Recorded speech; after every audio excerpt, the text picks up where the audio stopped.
जय श्री शनिदेव। प्रिय भक्तों, जो मनुष्य शनिवार के दिन भगवान शनिदेव की ये पावन कथा सुन लेता है, उसके जीवन के सारे दुख, संताप और दरिद्रता स्वयं मिट जाते हैं। शनिवार का दिन न्याय के देवता, कर्म फलदाता भगवान श्री शनिदेव को समर्पित है।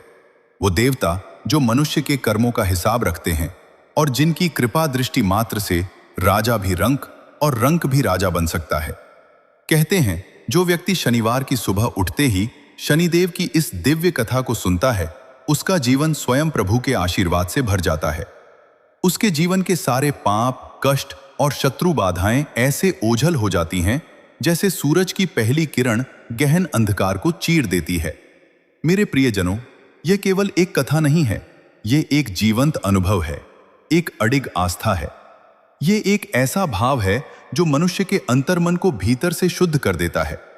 क्योंकि शनिदेव केवल दंड देने वाले देव नहीं हैं, वे तो हमारे परम शिक्षक हैं, हमारे रक्षक हैं। वे हमारे धैर्य, हमारे विवेक और हमारे कठिन समय में हमारे संकल्प की परीक्षा लेते हैं। कहते हैं, जब कोई व्यक्ति सच्चे मन से शनिवार के दिन शनिदेव की कथा का श्रवण करता है, तो उसके घर की नकारात्मकता, तंत्र मंत्र का प्रभाव और बुरी नजर का साया सदा के लिए समाप्त हो जाता है। घर में सुख समृद्धि, अखंड शांति और ऐश्वर्य का वास होता है। व्यापार में आ रही बाधाएं दूर होती हैं, परिवार में प्रेम और सामंजस्य बढ़ता है और चंचल मन में एक अद्भुत स्थिरता आती है। इसलिए आज का यह दिन केवल पूजा का नहीं, बल्कि आत्ममंथन और आत्मशुद्धि का दिन है। जब हम अपने भीतर छिपे अहंकार को त्याग कर न्याय के देवता के चरणों में नतमस्तक होते हैं, तो अब इस पावन सुबह अपने चारों ओर की अशांति को त्याग दीजिए, अपनी सांसों को धीमा कीजिए और अपने हृदय के उस द्वार को खोलिए जहां से दिव्यता प्रवेश करती है। अपने भीतर उस स्वर को गूंजने दीजिए जो कहता है, ओम शं शनैश्चराय नमः। क्योंकि जो व्यक्ति श्रद्धा से इस मंत्र का जाप करता है और शनिवार की कथा को भावपूर्ण हृदय से सुनता है, उसके जीवन की हर बड़ी से बड़ी रुकावट को स्वयं शनिदेव अपने हाथों से हटा देते हैं। तो आइए अपनी भक्ति को जागृत कीजिए, दोनों हाथ जोड़िए और प्रेम से कहिए, जय श्री शनिदेव, जय न्याय के देवता। आज की यह कथा आपको उस दिव्यता से जोड़ेगी जहां हर संकट प्रभु के नाम मात्र से शांत हो जाता है। लेकिन आगे बढ़ने से पहले मैं आपको एक अत्यंत महत्वपूर्ण सत्य बता दूं, जिसका वर्णन हमारे प्राचीन ग्रंथों में भी मिलता है। भगवान की कथा, विशेषकर शनिदेव जैसी शक्तिशाली ऊर्जा की कथा, यदि बीच में छोड़ दी जाए तो वह अधूरी रह जाती है। अधूरा ज्ञान और अधूरा सत्य मन को भ्रमित करता है। इसलिए आपसे विनम्र निवेदन है कि इस कथा को अंत तक पूर्ण एकाग्रता के साथ सुनें। क्या पता इस कथा का कोई एक प्रसंग, कोई एक शब्द ही आपके जीवन की उलझनों को सुलझा दे। और यदि आप एक सच्चे सनातनी हैं, तो इस पुण्य को केवल अपने तक न रखें। इस वीडियो को लाइक करें और इसे अपनों के साथ साझा करें, ताकि शनिदेव की कृपा का प्रकाश हर उस घर तक पहुंचे जहां अंधकार ने डेरा डाल रखा है। प्रिय श्रोतागण, आज मैं आपको ले चलता हूं समय के उस कालखंड में और भारतवर्ष के उस पावन कोने में जहां प्रकृति स्वयं ईश्वर की वंदना करती प्रतीत होती है। उत्तर दिशा में स्थित देवभूमि हिमालय की गगनचुंबी चोटियों के बीच, जहां बर्फ की सफेद चादर पहाड़ों को ओढ़े रहती है, वहां बसा था एक अत्यंत सुंदर और मनमोहक गांव, केशवपुर। केशवपुर कोई साधारण गांव नहीं था। यहां की सुबह पक्षियों के कलरव से नहीं, बल्कि मंदिरों की घंटियों और बहती नदी के मधुर संगीत से होती थी। गांव के चारों ओर ऊंचे ऊंचे देवदार और चीर के वृक्ष ऐसे खड़े थे मानो वे इस धरती के प्रहरी हों। पहाड़ों की ओट से जब सूर्य की पहली किरण निकलती थी, तो वह सीधे गांव के बीचों बीच स्थित उस विशाल मंदिर के शिखर को चूमती थी, जो इस गांव की आत्मा थी। यह मंदिर था भगवान शनिदेव का भव्य धाम। काले पत्थरों से निर्मित यह मंदिर स्थापत्य कला का एक अद्भुत नमूना था। मंदिर के गर्भगृह में शनिदेव की एक विशाल और तेजस्वी प्रतिमा विराजमान थी। उनकी आंखों में एक ऐसी चमक थी जो पापी को डराती थी और भक्त को अभय दान देती थी। मंदिर के चारों ओर शुद्ध देसी घी और सरसों के तेल के दियों की महक वातावरण में एक अलौकिक शुद्धि भर देती थी। केशवपुर के निवासियों के लिए शनिदेव केवल एक देवता नहीं थे, वे उनके पिता थे, उनके न्यायाधीश थे। गांव का बच्चा बच्चा जानता था कि जिस पर शनिदेव की वक्र दृष्टि पड़ जाए उसका विनाश निश्चित है, लेकिन जिसकी भक्ति से प्रसन्न होकर शनिदेव अपनी अमृत दृष्टि उस पर डाल दें, उसे त्रिलोक में कोई पराजित नहीं कर सकता। गांव के पास ही एक कलकल करती नदी बहती थी, जिसका जल इतना निर्मल था कि उसमें आकाश का हर रंग स्पष्ट दिखाई देता था। इस नदी के किनारे बैठकर जब संध्या समय शंख की ध्वनि गूंजती थी तो पूरा केशवपुर भक्ति के सागर में डूब जाता था। गांव वाले हर शनिवार को एक विशेष उत्सव मनाते थे। उस दिन कोई अपने खेत पर नहीं जाता था, कोई व्यापार की चिंता नहीं करता था। बस सुबह से ही शनिदेव के मंदिर में भीड़ जुटने लगती थी। विशाल आरती होती थी, जिसमें ढोल नगारों की थाप पर भक्तों का हृदय नाच उठता था। इसी पावन केशवपुर में नदी के दूसरे छोर पर, जहां हरियाली और भी घनी थी, दो किसान भाइयों का परिवार रहता था। बड़ा भाई जिसका नाम था जयप्रकाश और छोटा भाई जिसका नाम था वैभव। जयप्रकाश और वैभव केवल भाई नहीं थे, वे एक दूसरे की परछाई थे। उनके बीच ऐसा अगाध प्रेम था कि पूरे केशवपुर में उनकी मिसाल दी जाती थी। लोग कहते थे कि यदि राम लक्ष्मण की जोड़ी देखनी हो तो जयप्रकाश और वैभव के घर चले जाओ। जयप्रकाश, जैसा कि उनका नाम था, स्वभाव से भी वैसे ही तेजस्वी और गंभीर थे। वे कर्म में विश्वास रखते थे और शनिदेव के अनन्य उपासक थे। उनका मानना था कि ईमानदारी से किया गया परिश्रम ही सच्ची पूजा है। वहीं छोटा भाई वैभव चंचल था, लेकिन अपने बड़े भाई के प्रति समर्पित था। उनके खेत लहलहाते थे, उनके घर में कभी अन्न की कमी नहीं होती थी। जयप्रकाश की पत्नी का नाम था राधा, जो साक्षात लक्ष्मी का रूप थी, मृदुभाषी, शांत और सेवाभावी। और वैभव की पत्नी थी ममता। शुरुआत में तो ममता भी परिवार के रंग में रंगी रही, लेकिन नियति के गर्भ में कुछ और ही छिपा था। समय का चक्र अपनी गति से घूमता रहा। दोनों भाइयों के आंगन में बच्चों की किलकारियां गूंजी। जयप्रकाश के 2 पुत्र हुए और वैभव के भी 2 पुत्र। जैसे जैसे बच्चे बड़े हुए, दोनों भाइयों का प्रेम और प्रगाढ़ होता गया। लेकिन जैसा कि कहा जाता है, समय हर रिश्ते की परीक्षा लेता है। जयप्रकाश के पुत्र बचपन से ही पिता के संस्कारों में ढले थे। वे पढ़ने लिखने में अत्यंत निपुण और व्यवहार में बड़े ही विनम्र थे। गांव के बड़े बुजुर्गों को देखते ही उनके सिर झुक जाते थे। शनिवार के दिन वे दोनों बालक मंदिर की सफाई से लेकर दीप प्रज्वलन तक का सारा कार्य बड़ी श्रद्धा से करते थे। समय बीतने के साथ वे उच्च शिक्षा प्राप्त करने और परिवार की आर्थिक स्थिति को और सुदृढ़ करने के लिए शहर चले गए। वहां भी उन्होंने अपनी मेहनत और ईमानदारी से बहुत नाम कमाया। इधर केशवपुर में वैभव की पत्नी ममता के मन में धीरे धीरे ईर्ष्या का बीज पनपने लगा। वह देखती थी कि जब भी जयप्रकाश के बेटों की चिट्ठी आती या वे गांव आते तो पूरा गांव उनकी प्रशंसा करते नहीं थकता था। लोग कहते, देखो जयप्रकाश ने क्या हीरे जैसे बेटे पाए हैं, पूरे कुल का नाम रोशन कर दिया। ममता को यह प्रशंसा सुई की तरह चुभती थी। उसके अपने बेटे, जो उम्र में लगभग बराबर थे, वे स्वभाव से निष्ठुर और आलसी होते जा रहे थे। उन्हें न तो पढ़ाई में रुचि थी और न ही खेतों के काम में। वे अक्सर गांव के बिगड़े हुए लड़कों के साथ घूमते, जुआ खेलते और छोटी मोटी चोरियों में संलिप्त रहते। ममता अपने बेटों की बुराई देखने के बजाय अपनी जेठानी राधा और उसके परिवार से जलने लगी। उसे लगने लगा कि शायद शनिदेव की सारी कृपा जयप्रकाश के घर पर ही बरस रही है और उसका अपना परिवार अंधकार में खोता जा रहा है। समय पंख लगाकर उड़ रहा था। जयप्रकाश के दोनों पुत्र, जिन्हें पूरा गांव बड़े लाड से संस्कारों की प्रतिमूर्ति कहता था, अब अपनी शिक्षा पूरी कर शहर में एक प्रतिष्ठित स्थान प्राप्त कर चुके थे। लेकिन उनकी सफलता ने उन्हें अहंकारी नहीं बनाया था, बल्कि वे और भी अधिक झुक गए थे। वे जानते थे कि उनकी हर सफलता के पीछे उनके पिता के कठिन परिश्रम, माता की प्रार्थनाओं और सबसे बढ़कर भगवान शनिदेव की असीम अनुकंपा है। हर महीने के अंत में जब वे गांव लौटते तो उनके हाथ खाली नहीं होते थे। वे अपने साथ न केवल धन लाते बल्कि गांव के गरीबों के लिए वस्त्र, दवाइयां और मंदिर के लिए बहुमूल्य सामग्री भी लाते थे। शनिवार का दिन उनके लिए किसी उत्सव से कम नहीं होता था। जयप्रकाश के पुत्रों ने नियम बना लिया था कि वे हर शनिवार को शनिदेव के मंदिर में एक विशाल भंडारे का आयोजन करेंगे। आप कल्पना कीजिए उस दृश्य की। शनिवार की वो भोर जब आकाश का रंग हल्का नीला और सुनहरा होता था।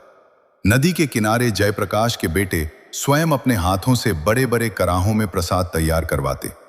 वे स्वयं पंक्ति में बैठे दरिद्र नारायणों को भोजन परोसते। उनकी आंखों में वही चमक होती थी जो एक सच्चे भक्त की आंखों में होनी चाहिए। पूरा केशवपुर उनकी जय जयकार करता। गांव के बुजुर्ग कहते, जयप्रकाश, तूने पूर्व जन्म में कोई बड़ा पुण्य किया होगा जो तुझे ऐसे श्रवण कुमार जैसे बेटे मिले हैं। लेकिन मेरे प्रिय श्रोतागण, जहां प्रकाश होता है वहां छाया भी होती है। नदी के उसी तट पर वैभव के घर की खिड़की से ये दृश्य ममता की आंखों में शूल की तरह गड़ते थे। वो अपनी रसोई में खड़ी होकर जलती आंखों से देखती कि कैसे उसकी जेठानी राधा ठाठ से मंदिर की सीढ़ियों पर बैठी है और लोग उसके चरण स्पर्श कर रहे हैं। ममता के मन में एक जहरीला विचार बार बार आता, मेरे पति वैभव ने भी तो उतनी ही मेहनत की है जितनी जयप्रकाश ने। हमारे खेत भी तो साथ ही हैं। फिर सारा मान सम्मान, सारा यश केवल इन्हीं के हिस्से क्यों? क्या मेरे बेटों का कोई अस्तित्व नहीं है? परंतु सत्य तो यह था कि ममता के अपने दोनों पुत्र, जिन्हें वह अपनी ममता की आड़ में छिपाए रखती थी, वे कुसंगति के दलदल में धंस चुके थे। वे गांव के उन छोरों के साथ बैठते थे जो काम धंधे से जी चुराते थे। शनिवार के दिन जब पूरा गांव शनिदेव की वंदना में लीन होता, ममता के बेटे गांव की गलियों में छिपकर जुआ खेलते या किसी के खेत से फसल चुराने की योजना बनाते। एक बार की बात है, शनिवार की दोपहर थी। मंदिर में आरती की तैयारी चल रही थी। जयप्रकाश के बेटों ने उस दिन पूरे मंदिर को नीले अपराजिता के फूलों से सजाया था। मंदिर का कोना कोना महक रहा था। तभी गांव के मुखिया दौड़ते हुए वैभव के घर पहुंचे। उनके चेहरे पर क्रोध था। मुखिया ने वैभव को ललकारते हुए कहा, वैभव, अपने बेटों को संभाल ले। आज उन्होंने गांव के मंदिर की दान पेटी से कुछ मुद्राएं चुराने का प्रयास किया है। गनीमत यह थी कि जयप्रकाश के बेटों ने उन्हें देख लिया और मामला शांत करवा दिया, वरना आज गांव की पंचायत उन्हें काला मुंह करके गधे पर घुमाती। यह सुनकर वैभव का सिर शर्म से झुक गया। उसने अपने बेटों को पीटने के लिए हाथ उठाया, लेकिन ममता बीच में ढाल बनकर खड़ी हो गई। वह चिल्लाई, मेरे बेटों पर झूठा इल्जाम मत लगाइए मुखिया जी। जरूर यह उस जयप्रकाश के बेटों की चाल होगी।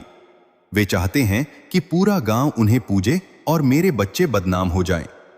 वे जानबूझकर मेरे बच्चों को नीचा दिखा रहे हैं।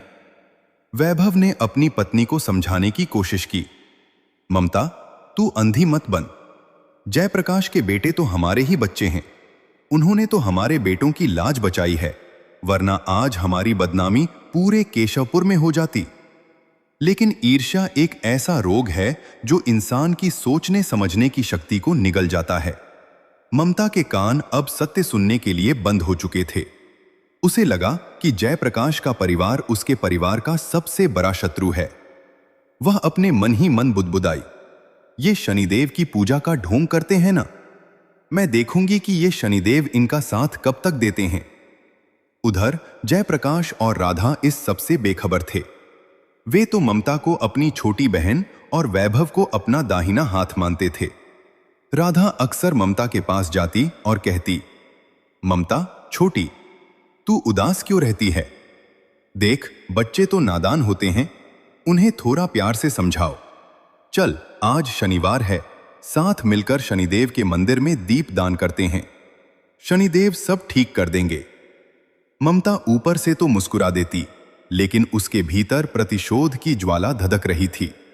उसे राधा की यह सादगी और उसकी यह सीख महानता का ढोंग लगती थी। एक रात जब पूरा केशवपुर गहरी नींद में सोया था और केवल नदी के बहने की आवाज सुनाई दे थी, ममता ने एक भयानक निर्णय लिया। उसने सोचा कि जब तक जयप्रकाश के बेटे शहर से धन लाते रहेंगे और यहां मान सम्मान पाते रहेंगे, तब तक उसके बेटों का सूर्य उदय नहीं होगा।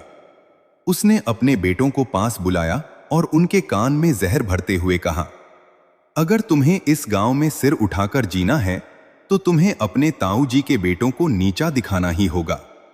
लोग उनकी ईमानदारी की मिसाल देते हैं ना, हम उनकी इसी ईमानदारी पर कीचड़ उछालेंगे। ममता का बड़ा बेटा, जो स्वभाव से अत्यंत कुटिल था, उसने अपनी मां की आंखों में झांका और बोला, मां, आप चिंता मत करो, मैंने एक योजना बनाई है। अगले शनिवार जब वे मंदिर में भंडारा करेंगे, हम कुछ ऐसा करेंगे कि पूरा गांव उन पर थू थू करेगा, और वो शनिदेव का मंदिर जिसे वे अपना गर्व मानते हैं, वही उनकी बर्बादी का गवाह बनेगा। ये सुनकर ममता के चेहरे पर एक डरावनी मुस्कान आ गई। वो भूल गई थी कि वो जिसके विरुद्ध षड्यंत्र रच रही है, वे उस देवता के अनन्य भक्त हैं जो कर्म फलदाता हैं। वो भूल गई थी कि शनिदेव की दृष्टि से कोई कोना अछूता नहीं है। अगले शनिवार की तैयारी शुरू हो गई। जयप्रकाश के पुत्रों ने इस बार और भी भव्य आयोजन की योजना बनाई थी। उन्हें क्या पता था कि इस बार उनके धैर्य और उनकी भक्ति की अग्नि परीक्षा होने वाली है। आकाश में शनिवार का सूर्य उदय हो रहा था, लेकिन यह सूर्य अपने साथ न्याय की एक ऐसी गाथा लेकर आने वाला था जिसे केशवपुर सदियों तक याद रखने वाला था। षड्यंत्र का जाल बिछ चुका था। ममता और उसके बेटों ने मंदिर के मुख्य पुजारी के विरुद्ध भी एक गंदी योजना बनाई थी, ताकि पूरा दोष जयप्रकाश के परिवार पर मढ़ दिया जाए। अंधेरी रात के साए में अधर्म के बीज बोए जा चुके थे। प्रियजनों, जयप्रकाश के दोनों पुत्र जो शहर से लौटे थे, अपनी परंपरा के अनुसार भोर के 4 बजे ही उठ गए थे। उन्होंने पवित्र नदी के शीतल जल में स्नान किया, अपने माथे पर शनिदेव की भस्म का तिलक लगाया और पूरी श्रद्धा के साथ मंदिर की ओर चल पड़े। उनके मन में केवल एक ही भाव था, प्रभु की सेवा। उस दिन के भंडारे के लिए उन्होंने शहर से विशेष सामग्री मंगवाई थी। केसरिया हलवा, शुद्ध देसी घी की पूरियां और शनिदेव को प्रिय काली उड़द की खिचड़ी। मंदिर के प्रांगण में बड़े बड़े कराहों में भोजन पकना शुरू हो चुका था। जयप्रकाश और वैभव दोनों भाई कंधे से कंधा मिलाकर काम में लगे थे। राधा और गांव की अन्य महिलाएं मंदिर की सफाई और मालाएं पिरोने में व्यस्त थीं। लेकिन ममता उस दिन बहुत शांत थी। उसकी आंखों में एक ऐसी चुप्पी थी जो किसी बड़े विनाश का संकेत दे रही थी। वह बार बार अपने बेटों को इशारे कर रही थी, जो मंदिर के पिछले हिस्से में, जहां भक्तों का सामान और जयप्रकाश के बेटों के थैले रखे थे, वहां घात लगाए बैठे थे। जब मंदिर के मुख्य पुजारी जी आरती के लिए गर्भगृह में प्रवेश करने वाले थे, तभी ममता के बड़े बेटे ने बड़ी चतुराई से मंदिर की रसोई में प्रवेश किया। उसने देखा कि वहां कोई नहीं है। उसने अपनी कमर से एक पोटली निकाली, जिसमें उसने कुछ ऐसी जहरीली जरें और अशुद्ध वस्तुएं रखी थीं, जिन्हें यदि भोजन में मिला दिया जाए तो न केवल भोजन दूषित हो जाता, बल्कि उसे खाने वाले की सेहत भी बिगड़ सकती थी। उसने वह अशुद्ध सामग्री उस खिचड़ी और हलवे में मिला दी जो शनिदेव को भोग लगने वाला था। इतना ही नहीं, अधर्म की सीमा तो तब पार हो गई जब ममता के दूसरे बेटे ने मंदिर की अलमारी से भगवान शनिदेव का वह प्राचीन चांदी का मुकुट, जिसे गांव की विरासत माना जाता था, उसे चुपके से निकाल लिया। उसने उस मुकुट को जयप्रकाश के बेटों के उसी झोले में छिपा दिया जिसमें वे अपनी धार्मिक पुस्तकें और पूजन सामग्री रखते थे। प्रिय श्रोतागण, षड्यंत्र इतना गहरा था कि जयप्रकाश के बेटों को कानों कान खबर नहीं हुई। वे तो बाहर खड़े होकर प्रेम से भजन गा रहे थे, जय जय श्री शनिदेव प्रभु, सुनहु विनय महाराज। ठीक दोपहर के समय जब मंदिर खचाखच भर गया था और भोग लगाने की तैयारी हो रही थी, तभी अचानक मंदिर के मुख्य पुजारी जी की चीख सुनाई दी। पुजारी जी गर्भगृह से बाहर आए। उनके हाथ कांप रहे थे और चेहरा सफेद पड़ गया था। उन्होंने कांपती आवाज में कहा, अनर्थ हो गया, महापाप हो गया। भगवान शनिदेव का प्राचीन चांदी का मुकुट चोरी हो गया है। जैसे ही यह शब्द मंदिर के प्रांगण में गूंजे, सन्नाटा छा गया। केशवपुर के इतिहास में ऐसा कभी नहीं हुआ था। शनिदेव के मंदिर से चोरी, वह भी मुकुट की। गांव वाले एक दूसरे को शंका की दृष्टि से देखने लगे। तभी ममता के बेटे ने भीड़ से निकलकर बड़े ही नाटकीय ढंग से कहा, पुजारी जी, आज मंदिर में केवल हम गांव वाले नहीं हैं, कुछ लोग शहर से भी आए हैं जो बहुत दिखावा कर रहे हैं। कहीं ऐसा तो नहीं कि शहर की चकाचौंध में रहने वालों की नीयत डोल गई हो। उसका इशारा सीधे जयप्रकाश के बेटों की ओर था। जयप्रकाश का हृदय यह सुनकर बैठने लगा। उसने क्रोध और दुख के मिले जुले स्वर में कहा, बेटा, ये तुम क्या कह रहे हो? तुम्हारे भाई ऐसी नीच हरकत कभी नहीं कर सकते। लेकिन ममता आगे बढ़ी और चिल्लाकर बोली, भाई कैसे? जब से ये शहर से आए हैं खुद को बड़ा दिखाने की कोशिश कर रहे हैं। इनके झोलों की तलाशी क्यों नहीं ली जाती? अगर ये सच्चे हैं तो डर किस बात का? गांव के कुछ लोग जो ममता के बेटों की बातों में आ गए थे, उन्होंने दबाव बनाया। जयप्रकाश के बेटे, जिनकी आंखों में आंसू थे, उन्होंने स्वयं अपना झोला आगे कर दिया। उन्होंने कहा, ताऊ जी, मां, हमने कभी सपने में भी ऐसा नहीं सोचा, आप तलाशी ले लीजिए। जैसे ही पुजारी जी ने जयप्रकाश के बड़े बेटे का झोला खोला, पूरे मंदिर में एक सिहरन दौड़ गई। झोले के भीतर से वही चांदी का मुकुट निकला जिसकी चमक उस समय जयप्रकाश के परिवार के लिए काल बनकर आई थी। इतना ही नहीं, जैसे ही पुजारी जी भोग की थाली लेकर आए, उन्होंने देखा कि खिचड़ी से एक अजीब सी दुर्गंध आ रही है। जब उसकी जांच की गई तो उसमें वही जहरीली जरें पाई गईं। पुजारी जी का क्रोध 7वें आसमान पर पहुंच गया। उन्होंने जयप्रकाश के बेटों की ओर इशारा करते हुए कहा, धिक्कार है तुम पर। तुम लोगों ने न केवल चोरी की बल्कि शनिदेव के भोग को भी अशुद्ध कर दिया। तुम भक्तों को जहर खिलाना चाहते थे। तुम जैसे अधर्मियों को इस मंदिर में रहने का कोई अधिकार नहीं है। पूरा गांव जयप्रकाश के परिवार पर थू थू करने लगा। वे बेटे, जिन्हें सुबह तक हीरा कहा जा रहा था, अब उन्हें चोर और पापी की नजरों से देखा जा रहा था। ममता के चेहरे पर एक कुटिल मुस्कान थी। उसे लगा कि उसने बाजी जीत ली है। उसने राधा की ओर देखा जो पत्थर की मूरत बनी खड़ी थी। राधा की आंखों से आंसू नहीं निकल रहे थे क्योंकि उसका दुख इतना गहरा था कि शब्द भी कम पड़ गए थे। जयप्रकाश ने अपने भाइयों और बेटों की ओर देखा। उसे अपनी परवरिश पर पूरा भरोसा था, लेकिन सबूत उसके खिलाफ थे। उसने हाथ जोड़कर शनिदेव की प्रतिमा की ओर देखा और मन ही मन कहा, हे न्याय के देवता, क्या यही आपके न्याय की परिभाषा है? क्या एक पिता को अपने बेटों को इस हाल में देखना पड़ेगा? यदि वे अपराधी हैं तो उन्हें दंड दीजिए, लेकिन यदि वे निर्दोष हैं तो अपनी महिमा प्रकट कीजिए प्रभु। गांव की पंचायत ने उसी समय फैसला सुना दिया। जयप्रंदिर से बाहर निकाल दिया गया और उन पर भारी जुर्माना लगाया गया। उनके मान सम्मान की धज्जियां उड़ चुकी थीं। जयप्रकाश का परिवार, जो कभी गांव का गौरव था, अब अपमान की आग में जल रहा था। उधर नदी के दूसरे छोर पर वैभव के घर में दीप जल रहे थे। ममता आज बहुत प्रसन्न थी।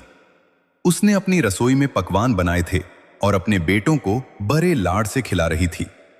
वो बार बार कह रही थी, देखा तुम लोगों ने, आखिर मैंने उन्हें धूल चटा ही दी। अब पूरे केशवपुर में वैभव और उसके बेटों का नाम होगा। अब कोई उस जयप्रकाश और राधा की मिसाल नहीं देगा। वैभव चुपचाप एक कोने में बैठा था। उसका मन कचोट रहा था। उसे अपने भाई जयप्रकाश की वह चेहरा याद आ रहा था जब पंचायत ने उसे अपराधी घोषित किया था। वैभव ने दबी आवाज में कहा, ममता, जो हुआ वो ठीक नहीं हुआ। जयप्रकाश के बेटे ऐसे नहीं हैं। कहीं ऐसा तो नहीं कि हम किसी पाप के भागी बन रहे हैं? ममता गरज कर बोली, तुम अपनी कायरता अपने पास रखो। शनिदेव ने न्याय किया है, तभी तो मुकुट उनके झोले से निकला। अब चुपचाप खाना खाओ और सो जाओ। लेकिन मेरे प्रिय श्रोतागण, ममता यह भूल गई थी कि शनिदेव की कचहरी में रात कभी नहीं होती। वहां हर पल न्याय का तराजू संतुलित रहता है। जैसे ही आधी रात बीती, केशवपुर के शांत वातावरण में एक भयानक गर्जना हुई। अचानक मौसम बदल गया। मई जून की उस गर्मी में भी ऐसी ठंडी हवाएं चलने लगीं कि लोगों की हड्डियां कांपने लगीं। मंदिर की घंटियां अपने आप बजने लगीं, जैसे कोई अदृश्य शक्ति उन्हें हिला रही हो। अगली सुबह जब शनिवार का दूसरा पहर शुरू हुआ तो ममता के घर में चीख पुकार मच गई। ममता का बड़ा बेटा, जिसने शनिदेव का मुकुट चुराया था, अचानक बिस्तर से उठ नहीं पा रहा था। उसके पूरे शरीर पर काले धब्बे पड़ गए थे और उसकी आंखों की रोशनी धुंधली होने लगी थी। वह दर्द से कराह रहा था। मां, मेरी आंखों के सामने अंधेरा छा रहा है, मेरे सीने में जलन हो रही है, बचाओ मां। ममता बदहवास होकर डॉक्टर और हकीमों के पास दौड़ी, पर किसी को समझ नहीं आ रहा था कि यह कौन सी बीमारी है। गांव के बुजुर्ग कहने लगे, यह बीमारी नहीं है ममता, यह शनिदेव का कोप है। जिस हाथ ने मंदिर की पवित्रता भंग की है, वह हाथ अब गलने लगा है। वहीं दूसरी ओर जयप्रकाश के घर की स्थिति और भी विकट थी। उनके पास फूटी कौड़ी नहीं बची थी, क्योंकि पंचायत ने सारा धन जुर्माने में ले लिया था। पर जयप्रकाश और राधा विचलित नहीं हुए। राधा ने अपने बेटों का हाथ पकड़ा और कहा, मेरे बच्चों, दुनिया तुम्हें चोर कहें या पापी, पर मुझे पता है कि मेरी कोख कलंकित नहीं है। तुम डरो मत, जिसने हमें इस परीक्षा में डाला है वही हमें इससे बाहर निकालेगा। चलो, आज फिर शनिवार है, हम मंदिर के भीतर नहीं जा सकते तो क्या हुआ, हम मंदिर की बाहरी सीढ़ियों पर बैठकर शनिदेव की वंदना करेंगे। जयप्रकाश का पूरा परिवार नंगे पांव मंदिर की ओर चल पड़ा। गांव वाले उन्हें देखते ही अपना रास्ता बदल लेते। कोई उन पर फप्तियां कसता तो कोई उन पर थूकता, पर वे मौन रहे। उन्होंने मंदिर की सबसे नीचे वाली सीढ़ी पर बैठकर मिट्टी का एक दीपक जलाया। उनके पास न घी था न तेल। राधा ने अपनी साड़ी का पल्लू फाड़कर बत्ती बनाई और नदी के किनारे से कुछ सरसों के बीज लाकर उनका रस निकालकर उस दीपक को प्रज्वलित किया। जयप्रकाश के बेटों ने अपनी सुमधुर आवाज में शनि चालीसा का पाठ शुरू किया। जय गणेश गिरिजा सुवन मंगल करण गणेश, जय जय श्री शनिदेव प्रभु हरहु सकल गज क्लेश। उनकी आवाज में ऐसा दर्द और ऐसी करुणा थी कि मंदिर के भीतर पूजा कर रहे पुजारी जी के हाथ रुक गए। मंदिर के भीतर जो भी भक्त थे वे अनायास ही बाहर की ओर खींचे चले आए। जयप्रकाश के परिवार की भक्ति देख ऐसा लग रहा था मानो स्वयं हिमालय की चोटियां झुककर उन्हें प्रणाम कर रही हों। तभी ममता अपने बीमार बेटे को कंधे पर लादकर रोती बिलखती मंदिर के प्रांगण में पहुंची। उसका बेटा दर्द से तड़प रहा था। ममता पुजारी जी के चरणों में गिर गई। पुजारी जी, मेरे बेटे को बचाइए, इसे क्या हो गया है? यह देख नहीं पा रहा, यह चल नहीं पा रहा। पुजारी जी ने ध्यान लगाया और फिर ममता के बेटों की ओर देखा। पुजारी जी की आंखें क्रोध से लाल हो गईं। उन्होंने कहा, ममता, तूने और तेरे बेटों ने केवल जयप्रकाश को धोखा नहीं दिया, तूने उस देव को ठगने की कोशिश की है जो सृष्टि का न्यायाधीश है। यह बीमारी नहीं, यह वह दंड है जो उन हाथों को मिलता है जो मंदिर का मुकुट चुराते हैं। ममता हड़बड़ा गई।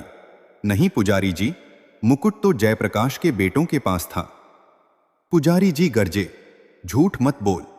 आज सुबह जब मैं गर्भगृह की सफाई कर रहा था तो मुझे शनिदेव की प्रतिमा के पीछे एक छोटी सी पोटली मिली जिसमें वही जहरीली जरें थीं जो भोग में मिली थीं, और उस पोटली पर तेरे घर के कपड़े का निशान है। बोल ममता, क्या तू अभी भी सत्य को झुठलाएगी? पूरा गांव दंग रह गया। ममता के पैरों तले जमीन खिसक गई। उसके पाप का घड़ा भर चुका था। शनिदेव ने अपनी वक्र दृष्टि ममता के परिवार पर डाल दी थी। उधर सीढ़ियों पर बैठे जयप्रकाश के बेटों का पाठ अभी भी जारी था। उनकी भक्ति की शक्ति इतनी बढ़ गई थी कि मंदिर का भारी कपाट जो केवल पुजारी जी खोल पाते थे वह अपने आप जोर से खुला और शनिदेव की प्रतिमा से एक दिव्य प्रकाश निकलकर जयप्रकाश के बेटों पर पड़ा। मेरे प्रिय श्रोतागण, अब दृश्य पूरी तरह बदल चुका था। जो कल तक अपराधी थे उनके चेहरे पर देवत्व की चमक थी, और जो कल तक न्यायाधीश बने बैठे थे वे आज पाप के बोझ तले दबे हुए थे। वैभव ने अपनी पत्नी का हाथ पकड़ा और उसे खींचते हुए जयप्रकाश के पास ले गया। वैभव रोते हुए अपने भाई के पैरों में गिर गया। भाई, मुझे क्षमा कर दो। मैं अपनी पत्नी की ईर्ष्या को पहचान नहीं पाया। हम बर्बाद हो गए भाई, हमारे पापों ने हमें कहीं का नहीं छोड़ा। जयप्रकाश ने तुरंत अपने भाई को गले लगा लिया। उसकी आंखों में कोई ईर्ष्या नहीं थी। उसने कहा, वैभव, तुम मेरे भाई हो। पर तुमने और ममता ने जो किया उसका हिसाब तो तुम्हें शनिदेव को ही देना होगा। मैं तो तुम्हें क्षमा कर सकता हूं, पर कर्मों का फल अमिट होता है। ममता का बेटा अब और भी जोर से चीखने लगा। उसकी हालत देखकर पूरा गांव सहम गया। तभी मंदिर की सीढ़ियों से एक बूढ़ा सन्यासी नीचे उतरा। उसकी दाढ़ी सफेद थी और आंखों में गजब का तेज था। उसने जयप्रकाश के बेटों की ओर देखा और फिर ममता की ओर। ममता की चीखें मंदिर की दीवारों से टकराकर वापस आ रही थीं। उसने अपने कांपते हाथों से अपनी छाती पीटते हुए सबके सामने चिल्लाकर कहा, हाँ, मैं पापिनी हूं। मैंने ही अपने बेटों के साथ मिलकर यह षड्यंत्र रचा था। मैंने ही जयप्रकाश के बेटों के झोले में वह मुकुट छिपाया था। मैंने ही उस पावन भोग में विषैली जरें मिलाई थीं। ईर्ष्या की आग ने मुझे अंधा कर दिया था। मुझे क्षमा कर दो। हे शनिदेव, मुझे दंड दो, पर मेरे मासूम बेटों को छोड़ दो। उनकी आंखों की रोशनी वापस दे दो प्रभु। जैसे ही ममता ने यह सत्य स्वीकार किया, पूरे मंदिर में एक सन्नाटा छा गया। गांव वाले जो अब तक जयप्रकाश के परिवार को कोस रहे थे, उनकी आंखें शर्म से झुक गईं। पुजारी जी के हाथ से वह पोटली गिर गई। वैभव तो जैसे काठ मार गया हो। उसे विश्वास नहीं हो रहा था कि जिस पत्नी के साथ उसने जीवन बिताया, उसके भीतर इतना विष भरा था। वो बूढ़ा सन्यासी, जिसकी आंखों में साक्षात शनिदेव का तेज झलक रहा था, आगे बढ़ा। उसने जयप्रकाश के बेटों की ओर देखा और अत्यंत कोमल स्वर में कहा, पुत्रों, उठो। तुम्हारी चुप्पी ने आज संसार के सबसे बड़े सत्य को जीत लिया है। तुमने अपने अपमान का उत्तर प्रतिशोध से नहीं, बल्कि प्रार्थना से दिया। यही शनिदेव की सच्ची भक्ति है। सन्यासी ने मंदिर के भीतर से शनिदेव के चरणों में चढ़ा हुआ सरसों का तेल लिया और ममता के बीमार बेटे की आंखों पर लगाया। उन्होंने कहा, ममता, तूने जो पाप किया है उसकी राख तो तुझे उम्र भर ढोनी होगी, पर तेरा यह सत्य स्वीकार करना ही तेरे बेटों का जीवनदान है। शनिदेव न्याय के देवता हैं। वे केवल दंड नहीं देते, वे सुधार का अवसर भी देते हैं। जैसे ही वह तेल बालक की आंखों को छुआ, एक चमत्कार हुआ। बालक की आंखों से काला पानी बहने लगा और धीरे धीरे उसे धुंधला धुंधला दिखाई देने लगा। उसके शरीर के घाव सूखने लगे। ममता अपने बेटों को गले लगाकर रोने लगी, पर यह आंसू ईर्ष्या के नहीं बल्कि पश्चाताप के थे। लेकिन मेरे प्रिय श्रोतागण, कहानी यहां समाप्त नहीं हुई। वह सन्यासी अचानक अदृश्य हो गया। मंदिर के भीतर से एक ऐसी सुगंध आने लगी जो इस संसार की नहीं थी।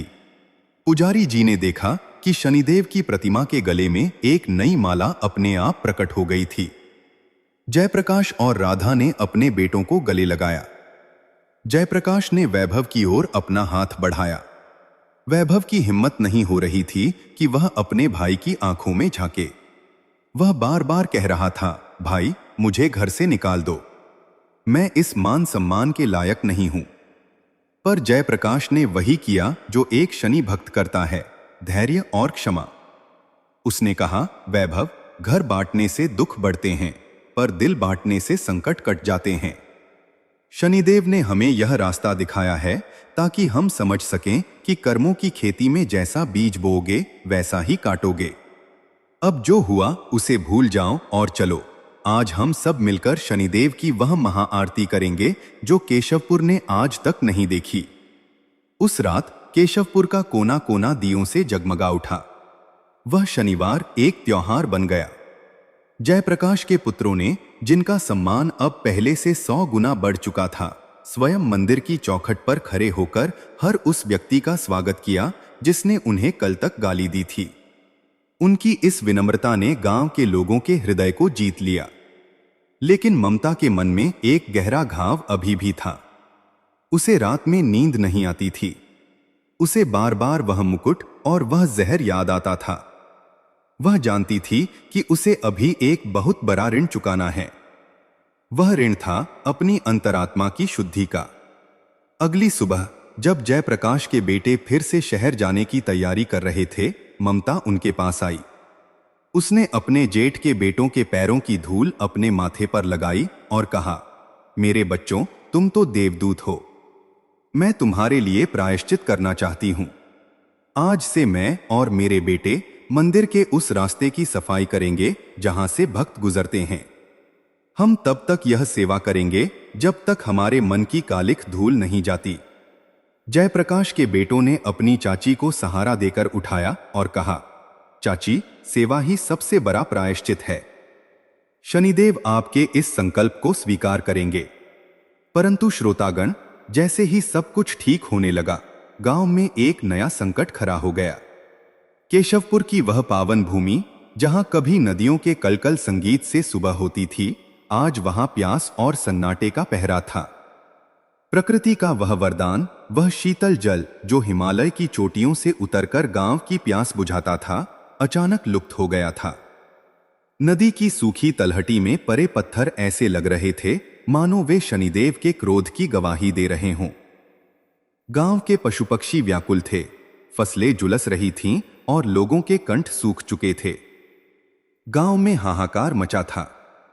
लोग मंदिर के बाहर एकत्रित होकर विलाप कर रहे थे।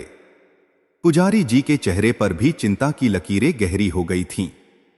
उन्होंने जयप्रकाश को पास बुलाया और भारी मन से कहा, जयप्रकाश, शनिदेव का न्याय अचूक होता है, पर उनकी परीक्षा भी उतनी ही कठिन होती है। नदी का सूखना कोई सामान्य घटना नहीं है। यह संकेत है कि इस गांव के पुण्य का घड़ा खाली हो चुका है। जब तक हृदय में शुद्धि और कर्मों में सत्य नहीं आता, तब तक प्रकृति अपना द्वार नहीं खोलती। जयप्रकाश ने हाथ जोड़ कर कहा, पुजारी जी, ममता ने अपना पाप स्वीकार कर लिया है। मेरे बेटों का सम्मान वापस मिल गया है। फिर यह नया संकट क्यों? क्या शनिदेव अभी भी हमसे रुष्ट हैं? तभी वही रहस्यमयी बूढ़ा सन्यासी जो पिछले शनिवार को प्रकट हुआ था, मंदिर के ऊंचे शिखर के पास एक चट्टान पर बैठा दिखाई दिया। उसकी जटाओं से जैसे ज्ञान की धारा बह रही थी। उसने ऊंचे स्वर में कहा, हे केशवपुर के निवासियों, तुम समझते हो कि एक व्यक्ति के माफी मांग लेने से सब कुछ ठीक हो गया? नहीं, पाप का प्रभाव केवल एक परिवार तक सीमित नहीं रहता, वो पूरे समाज को दूषित करता है। इस नदी का मार्ग ऊपर पहाड़ों में एक विशाल शिलाखंड ने रोक दिया है।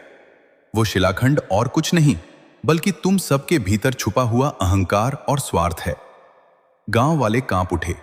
सन्यासी ने आगे कहा, यदि तुम चाहते हो कि यह नदी फिर से बहे, तो तुम्हें उस स्थान पर जाना होगा जहां से यह नदी जन्म लेती है। उस शिलाखंड को हटाना किसी एक के बस की बात नहीं। इसके लिए उन हाथों को भी लगना होगा जिन्होंने मंदिर को सजाया था, और उन हाथों को भी जिन्होंने मंदिर को अपवित्र किया था। जयप्रकाश के बेटों की पवित्रता और ममता के बेटों का प्रायश्चित। जब ये दोनों शक्तियां मिलेंगी, तभी यह जल फिर से प्रवाहित होगा। मेरे प्रिय श्रोतागण, यह शनिदेव की एक और बड़ी लीला थी। वे चाहते थे कि वैभव और जयप्रकाश का परिवार केवल ऊपर से नहीं, बल्कि आत्मा से एक हो जाए। बिना देर किए जयप्रकाश, वैभव और उनके सभी पुत्रों ने हिमालय की दुर्गम चढ़ाई शुरू की। उनके पीछे पीछे पूरा गांव चल पड़ा। वह चढ़ाई अत्यंत कठिन थी। तीखी ढलान, कंपा देने वाली ठंड और पैरों में पड़ते छाले। जयप्रकाश के बेटे, जो शहर की सुख सुविधाओं में पले थे, उनके पैर लहूलुहान हो गए थे। लेकिन वे रुके नहीं। वे अपने छोटे भाइयों, ममता के बेटों का हाथ पकड़कर उन्हें सहारा दे रहे थे। ममता के बेटे, जो अब पूरी तरह ठीक हो चुके थे, उनकी आंखों में पश्चाताप के आंसू थे। वे बार बार कह रहे थे, भैया, हमें क्षमा कर दो, हमारी वजह से आपको यह कष्ट उठाना पड़ रहा है।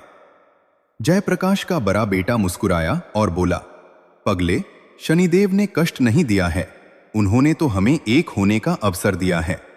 देखो, आज पूरा गांव एक साथ चल रहा है। कोई ऊंच नीच नहीं, कोई बैर नहीं। जब वे नदी के उद्गम स्थल पर पहुंचे, तो उन्होंने देखा कि एक विशाल काला पत्थर नदी के मुहाने पर आकर अटक गया था। उसके पीछे पानी का एक विशाल सैलाब रुका हुआ था, जो कभी भी फूट सकता था। यदि वह पत्थर अचानक गिरता तो पूरा केशवपुर बह जाता, पर यदि उसे धीरे से नहीं हटाया गया तो गांव प्यासा मर जाता। सबने मिलकर जोर लगाया, पर पत्थर टस से मस नहीं हुआ। जयप्रकाश ने शनिदेव का ध्यान किया। उसने अनुभव किया कि जब तक मन में लेश मात्र भी संदेह रहेगा, यह पत्थर नहीं हिलेगा। उसने वैभव की ओर देखा। दोनों भाइयों ने एक दूसरे की आंखों में झांका। वैभव ने अपने भाई के चरण छुए और जयप्रकाश ने उसे उठाकर गले लगा लिया। उस गले लगने में वर्षों की करवाहट धुल गई। तभी जयप्रकाश के बेटों और वैभव के बेटों ने एक साथ मिलकर पत्थर को धक्का दिया। पूरा गांव एक स्वर में मंत्र जपने लगा। नीलांजन समाभासम रविपुत्रम यमाग्रजम छाया मार्तंड संभूतम तम नमामि शनेश्चरम। अचानक एक चमत्कार हुआ। जैसे ही जयप्रकाश और वैभव के परिवारों के हाथ उस पत्थर पर पड़े, वह भारी शिलाखंड ऐसे खिसक गया जैसे वह रुई का फाहा हो। पत्थर के हटते ही शीतल जल की एक प्रचंड धारा कलकल करती हुई नीचे की ओर दौड़ पड़ी। जल का वह वेग इतना पावन था कि उसकी बूंदें पड़ते ही भक्तों की सारी थकान मिट गई। नदी फिर से बहने लगी। केशवपुर की धरती जो प्यासी थी, अब फिर से तृप्त होने वाली थी। गांव वाले खुशी से नाचने लगे। लेकिन जयप्रकाश की नजर उस सन्यासी को ढूंढ रही थी। उन्होंने देखा कि वह सन्यासी अब भी वहीं खड़ा था, पर इस बार उसके चेहरे पर एक अलौकिक मुस्कान थी। सन्यासी ने कहा, जयप्रकाश, आज शनिदेव प्रसन्न हुए हैं। तुमने सिद्ध कर दिया कि न्याय का अर्थ केवल दंड देना नहीं, बल्कि बिखरे हुए मोतियों को एक धागे में पिरोना है। आज से यह नदी शनि गंगा के नाम से जानी जाएगी। जो भी इस नदी में स्नान करेगा और शनिवार की यह कथा सुनेगा, उसे साढ़े साती और ढैया का कष्ट कभी नहीं व्यापेगा। गांव वापस पहुंचते ही उत्सव शुरू हो गया। ममता अब पूरी तरह बदल चुकी थी। वो अब मंदिर की सेवा में सबसे आगे रहती थी। उसके बेटे अब गांव के रक्षक बन चुके थे। जयप्रकाश के परिवार का सम्मान अब आकाश को छू रहा था।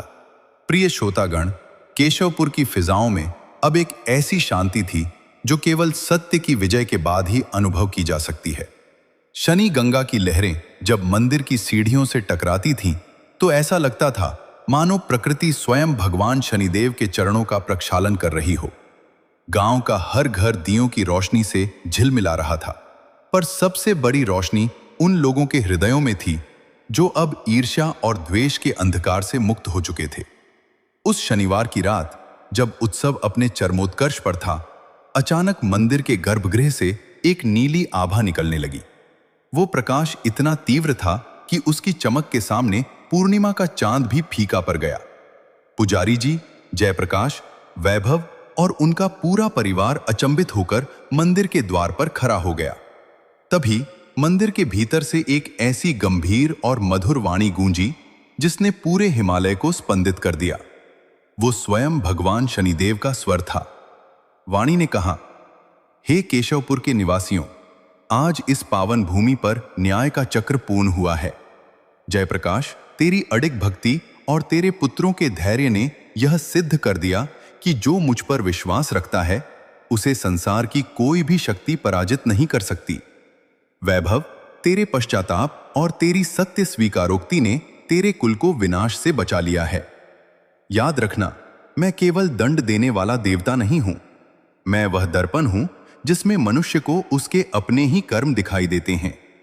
जो टेढ़ा चलता है उसे मेरी वक्र दृष्टि का सामना करना पड़ता है, और जो सीधा चलता है उस पर मैं अपनी अमृत वर्षा करता हूं। पूरा गांव दंडवत प्रणाम करने लगा। जयप्रकाश की आंखों से अविरल आंसू बह रहे थे। भगवान की वाणी फिर गूंजी, जयप्रकाश, तेरे दोनों पुत्रों ने अपमान को विष की तरह पिया। इसीलिए आज मैं उन्हें वरदान देता हूं कि वे केवल इस गांव के नहीं, बल्कि इस पूरे क्षेत्र के मार्गदर्शक बनेंगे। उनके हाथों से इस मंदिर का जीर्णोद्धार होगा और यह केशवपुर शनिधाम के नाम से जाना जाएगा। और ममता, तूने जो सेवा का मार्ग चुना है, वही तेरी मुक्ति का मार्ग बनेगा। तेरे पुत्र अब धर्म के रक्षक कहलाएंगे। जैसे ही वाणी शांत हुई, वह रहस्यमयी सन्यासी मंदिर की सीढ़ियों पर खड़ा दिखाई दिया, पर इस बार उसके हाथ में एक दिव्य कमंडल था। उसने उस कमंडल का जल जयप्रकाश और वैभव के परिवारों पर छिड़का। देखते ही देखते उनके शरीरों की सारी थकान, मन की सारी चिंताएं और बीते समय के सारे घाव भर गए।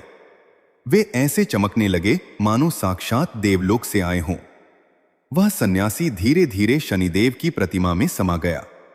मेरे प्रिय श्रोतागण, उस दिन के बाद से केशवपुर कभी पहले जैसा नहीं रहा। जयप्रकाश के पुत्रों ने अपनी शहर की जमा पूंजी और अपनी विद्वत्ता का उपयोग गांव के विकास में किया। वहां एक बड़ा विद्यालय और चिकित्सालय खोला गया, जहां हर गरीब का इलाज और शिक्षा मुफ्त थी।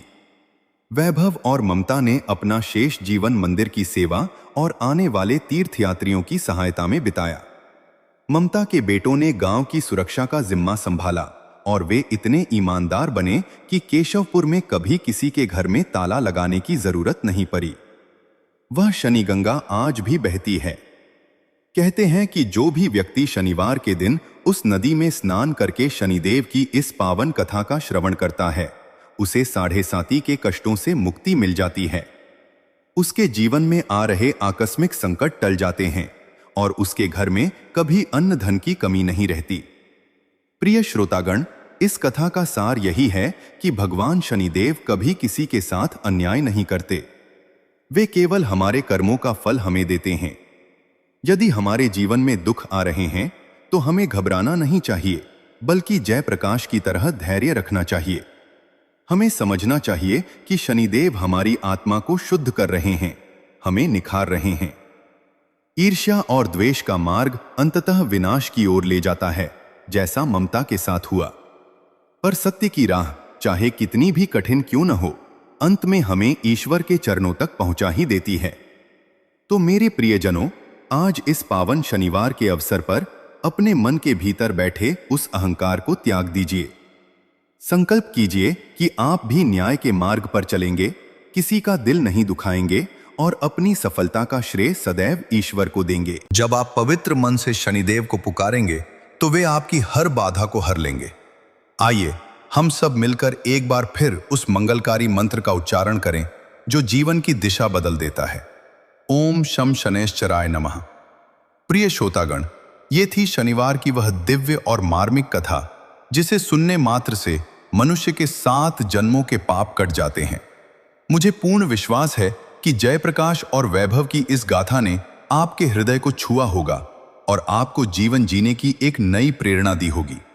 यदि आपको यह कथा पसंद आई हो तो इस पुण्य कार्य में सहभागी बने। इस वीडियो को लाइक करें और अपने मित्रों तथा प्रियजनों के साथ साझा करें ताकि शनिदेव की कृपा का यह प्रकाश हर घर तक पहुंचे। भगवान की महिमा को फैलाना भी एक बहुत बड़ी सेवा है। और हाँ, हमारे चैनल साधना अंपायर को सब्सक्राइब करना न भूलें और घंटी वाला बटन जरूर दबाएं ताकि हर सप्ताह आपको ऐसी ही दिव्य, प्रेरणादायक और जीवन बदल देने वाली कथाएं सबसे पहले मिलती रहें। कमेंट बॉक्स में अपनी श्रद्धा प्रकट करें और प्रेम से लिखें, जय श्री शनिदेव, जय न्याय के देवता। भगवान शनिदेव आप सभी का मंगल करें, आपके परिवारों में सुख शांति बनी रहे और आपके मार्ग के समस्त विघ्न दूर हों। इन्हीं शुभकामनाओं के साथ मैं आपसे विदा लेता हूं। मिलते हैं अगली पावन कथा में। जय श्री शनिदेव।